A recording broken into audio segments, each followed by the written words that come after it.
Hi guys, it's Josiah at MachMotion. We're working on the CR Onsrud Panel Pro, and I just got done running these cables for the Z motor up here. Just want to talk really quick about the method I would use to do this. So first step, obviously we want to make sure that we pull the right cable. There's nothing more disappointing than getting these all the way run through the track and you've taken the motor ends and landed them in the cabinet. So we want to make sure before we pull anything that we've got that all identified.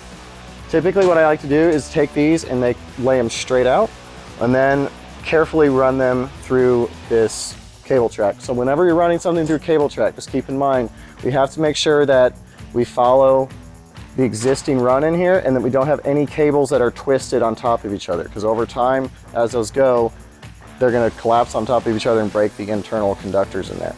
So we've been really careful to run these using the original slats. Make sure everything's restrained. Any existing cable restraints we reuse.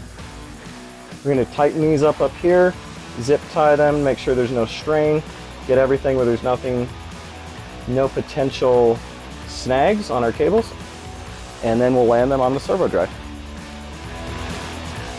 If you have a machine you'd like to upgrade, please reach out, talk to us, and see what we can do for you. Thanks so much for watching.